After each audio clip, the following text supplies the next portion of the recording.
안녕하십니까. 관계보기 유진입니다. 이번 시간은 62페이지의 건축물의 철거, 멸실신고에 관한 사항부터 함께 보도록 하겠습니다. 이 테마는 건축 절차와 관련되어 건축 공사를 전부 완료하게 되면 공사를 완공한 건축주는 허가권자에게 사용 승인 받음으로써 해당 건축물을 사용할 수 있습니다. 이러한 사용 승인과 관련되어서는 사용 승인에 대한 기본 절차에 관한 사항을 지난 시간에 함께 보셨고요. 건축주가 건축공사를 완료하면 허가권자에게 건축허가 신청하고 신청받은 허가권자는 7일 이내 현장 공사를 실시하여 합격하면 사용 승인서를 발급하도록 되어 있습니다. 그리고 이러한 사용 승인 이후에는 유지, 관리에 관한 문제가 발생하게 됩니다. 여기 유지관리는 사용 승인 받은 때부터 해당 건축물이 멸실될 때까지 그 건축물의 소유자, 관리자가 이를 관리하는 행위를 유지관리라 하게 됩니다. 이러한 유지관리에 있어서는 올해도 시험에 분명 출제될 수 있는 것, 지난해 출제된 것이죠. 정기점검과 수시 점검에 관한 사항, 지난 시간에 함께 보셨고요. 그리고 두 번째 우리가 함께 보실 것이 각종 신고에 관한 내용을 함께 봐나갑니다. 지금 62페이지에 봤듯이 건축물을 철거하고자 하는 소유자는 철거 신고하고 해당 건물을 철거할 수 있는데 이러한 철거 신고는 미리 계획할 수 있기 때문에 시군구청장에게 사전 신고하고 철거하게 됩니다. 반면에 멸실이라고 하는 것은 지진 등이 발생하여 건물이 훼손되게 되면 훼손됐다는 사실을 신고하는 것을 말하는데 이러한 천재지변 등에 대해서는 예측할 수 없겠죠. 그래서 얘는 사후 신고하는 것이 특징입니다. 그래서 사전 신고와 사후 신고에 관한 각각의 절차에 관한 사항들을 함께 보는데 62페이지에 동그라미 1번 보시니 건축물의 소유자나 관리자는 건축물을 철거하려면 철거하기 전에 특별자치도지사, 특별자치시장, 시군구청장에게 신고하여야 한다. 2번 허가받거나 신고한 건축물을 철거하려는 자는 철거 예정일 7일 전까지 건축물의 철거 및 멸실 신고서를 시군구청장에게 제출하도록 되어 있는데 이러한 철거 신고는 철거 예정일부터 7일 전에 사전에 신고하는 것이 특징입니다. 그리고 2번 멸실신고 찾았습니다. 건축물의 소유자 관리자는 건축물이 재해로 멸실된 경우 멸실 후 30일 이내 신고하여야 한다. 그래서 멸실신고는 멸실 후 30일 이내 사후 신고하는 것이 특징입니다. 그래서 여기 철거신고와 멸실신고에 있어서는 사전신고 대상인지 사후신고 대상인지 이를 구분하는 게 필요합니다. 그리고 두 번째, 건축지도원에 관한 내용을 우리가 함께 볼 수 있습니다. 여기 건축지도원은 우리 주변에 있는 다양한 주택, 상가, 공장 등이 건축법령에 적합하게 유지 관리되고 있는지 또는 건축 중인지를 확인하는 자를 말하고 만약 위법 행위가 발견되게 된다고 하면 시군구청장에게 그 사실을 보고하고 시군구청장은 그에 대한 시정명령이라는 것을 내리게 됩니다. 그래서 이 건축지도원은 위법사항을 발견하고 시군구청장에게 보고하는 자, 이를 건축지도원이라 표현하게 됩니다. 여기 건축지도원은 시군구청장이 관내 위법 건축물을 파악하기 위해 건축지도원을 현재 지정하게 되고요. 이러한 건축지도원의 업무 범위에 관한 사항을 살피는 게 시험거리입니다.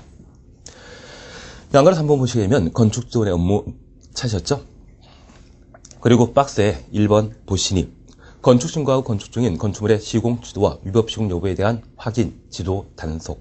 2번 건축물의 대지, 높이, 형태, 구조안전, 화재안전, 건축설비 등이 법령에 적합하게 유지 관리되고 있는지에 대한 확인, 지도, 단속. 3번 허가받지 않거나 신고하지 아니하고 건축하거나 용도 변경한 건축물의 단속. 그래서 이 건축지도원의 업무는 현재 공사 중인 건축물과 사용 중인 건축물에 대한 위법 여부를 파악하고 단속하는 역할을 가지게 됩니다. 그런데 공사 중인 건축물에 있어서는 건축 허가받고 공사 중인 건축물과 건축 신고하고 공사 중인 건축물, 심지어 무허가 상태에서 공사 중인 건축물로 각각 파악하게 되는데, 그 중에 건축 신고하고 공사 중인 건축물과 무허가 상태의 공사 중인 건축물은 건축지도원이 단속하게 되는데, 허가받고 공사 중인 건축물은 단속 대상이 아닙니다. 여기 건축 허가받고 공사 중인 건축물은 건축법령상 감리자를 반드시 두도록 하고 있는데, 저 감리자는 건축지도원과 비교하게 되었을 때 좀 더 전문가이죠.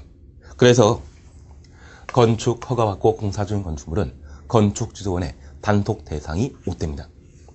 신고하고 공사 중인 건축물, 그리고 무허가 상태의 공사 중인 건축물에 대해서는 위법 여부를 확인하고 시정, 지도, 단속하게 됩니다.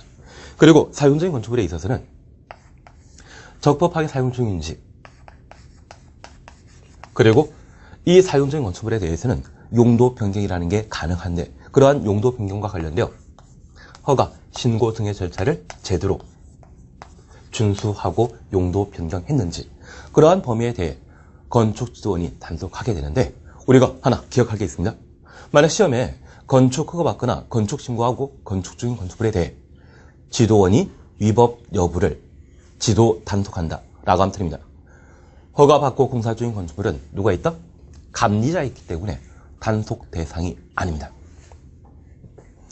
그리고 4번 보게 되면 건축물 대장 찾았는데, 이 대장에 대해서는 별표 하나에 놓습니다. 여기 사용승인과 관련된 유지관리 테마에 있어서는 정기점검과 수리점검이 가장 중요한 시험거리고요. 그리고 다음으로 꼽으라고 하면 건축물 대장이 최근 몇 년 사이에 시험에 안 나왔기 때문에 출제 가능성이 어느 정도 존재합니다. 나머지 철거신고와 멸신고, 그리고 지도원에 관한 사항은 기본적인 사항들만 우리가 함께 보면 충분히 시험에 대처할 수 있습니다. 그래서 4번 건축물 대장 보니 특별자치도지사, 최근 법을 개정하여 세종시 새로 추가돼야 되죠. 그래서 세종시장에 대해서는 특별자치시장이라 표현합니다.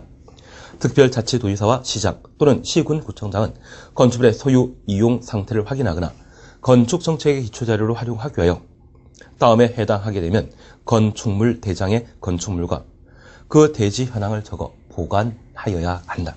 그래서 건축물 대장에 관한 내용을 함께 보는 겁니다.